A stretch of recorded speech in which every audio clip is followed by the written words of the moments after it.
Welcome to this explainer.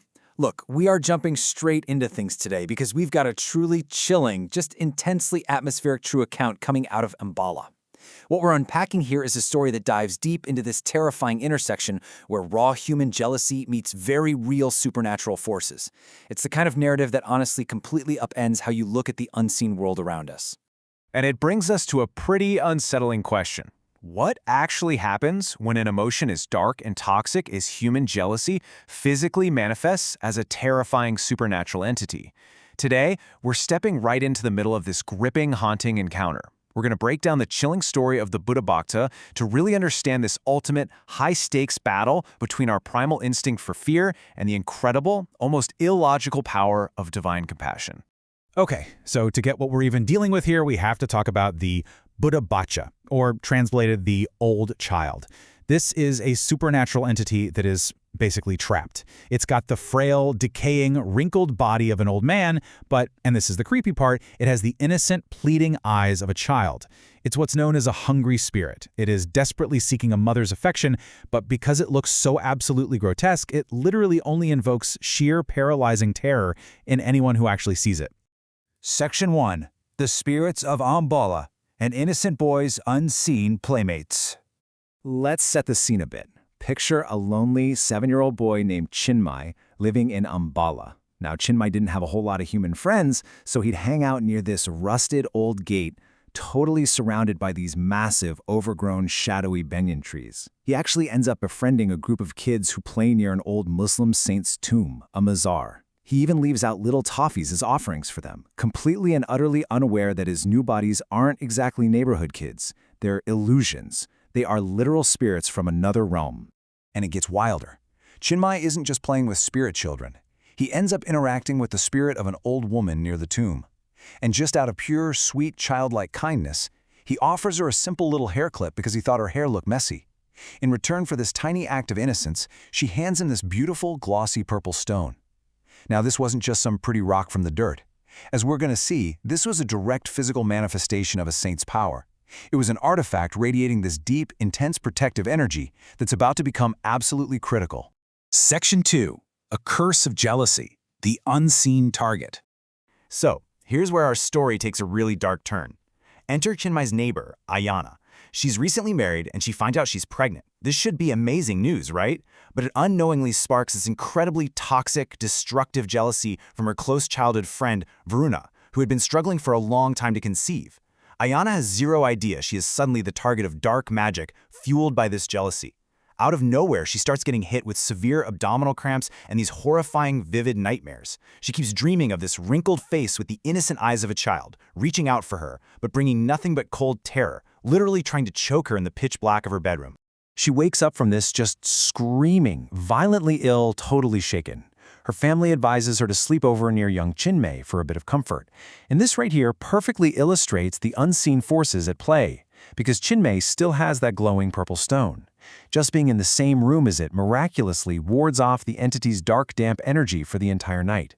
Apriyana actually manages to find a moment of peace, totally protected by the spiritual shield coming off that tiny little purple artifact. Section 3. Encountering the Old Child, the Moonless Drive.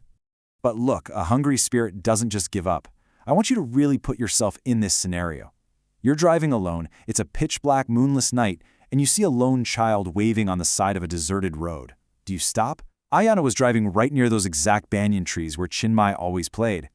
Thinking she recognizes one of Chinmay's friends waving in the dark, her natural human instinct to help kicks right in, and she stops to offer a lift. But the second the doors close, the sickening, damp, rotting smell just floods the locked, confined space of her car. And then, the whole illusion just completely shatters. She glances up into her rearview mirror, fully expecting to see a normal kid sitting there.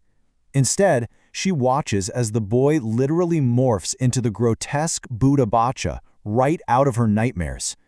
I mean, imagine the sheer, blinding panic of being trapped in a moving vehicle with this thing. She completely loses control of the wheel and gets into a terrible car crash. Section 4. Unveiling the Dark Illusion, the Weeping Tomb. Naturally, the adults around her just dismiss the whole crash as a medical hallucination, blaming it on the pregnancy. But little Chinmay? He goes straight back to his play area by the trees and discovers something deeply unsettling. the stone tomb of the saint is physically weeping water. And the old spirit woman appears to him one last time, telling him point blank she took the old child with her. He is attacked, and now only the stone can save her. Ayana had walked right into a supernatural trap. And that purple stone? Yeah, no longer just a kid's toy. It was direct, divine intervention standing between her and something awful. Section 5. The Trial at Gogamiti, Facing Baba Saval Singh. At this point, the family realizes modern medicine isn't going to cut it, right? They are desperate. So they take a massive leap of faith and travel to Gogameti. Now, this is a sacred spiritual sanctuary in Haryana, heavily known for neutralizing supernatural venom and drawing out life's deepest miseries. It's midnight. There's this hypnotic, rhythmic beating of traditional drums echoing everywhere. And suddenly, the temple priest falls deep into a trance. He becomes possessed by a highly powerful deity, Baba Sabal Singh. His eyes roll back, turning blood red, and this booming, unnatural voice literally shakes the walls of the sanctuary. And the deity just drops this utterly devastating truth on them. It says it only wanted a mother's love, but you gave it disgust. Now it has taken your child. The deity reveals that the Buddha Bhaksha was specifically sent to bind Ayana's womb. But the crazy part, it actually gave her chances. It approached her multiple times seeking maternal love. But because Ayana reacted with completely understandable human revulsion, panicking at its horrifying looks and that rotting smell, the spiritual attack locked in. And tragically, she loses her unborn baby. Section 6. Compassion and Divine Return, the Ultimate Test.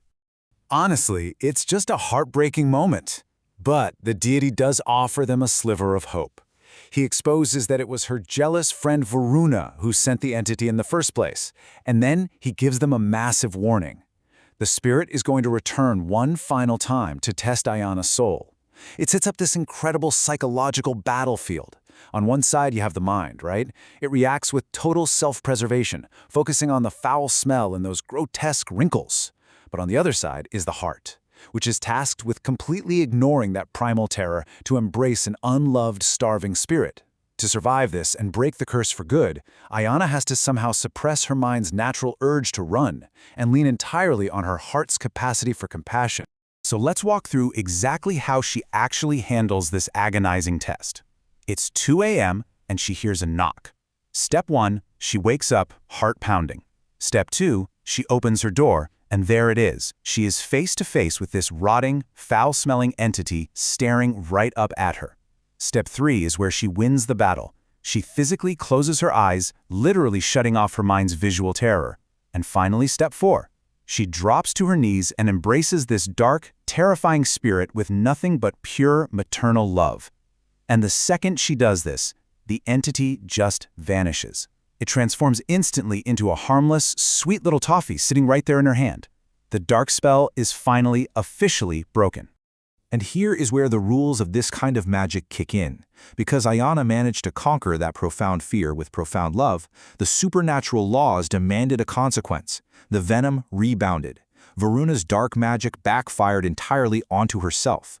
The jealous friend who tried so hard to bind Ayana's womb ended up having her own womb permanently bound by that very same entity she summoned. It's this deeply tragic but perfectly poetic consequence of supernatural jealousy. For Ayana, though, there's actually a light at the end of this incredibly dark tunnel. Yes, she suffered a heartbreaking miscarriage. That was the spirit's initial toll. But she waited. She held on to this unwavering faith for a year and a half, trusting in the deity's promise. And wouldn't you know it, exactly on the prophesied lunar night, she miraculously gave birth to a perfectly healthy baby boy. They named him Veer, which appropriately enough means brave. Which really leaves us with this massive, provocative thought. Can the pure power of compassion actually conquer the absolute darkest of supernatural forces? This explainer definitely leaves us wondering about the unseen entities that might just be walking right beside us every day.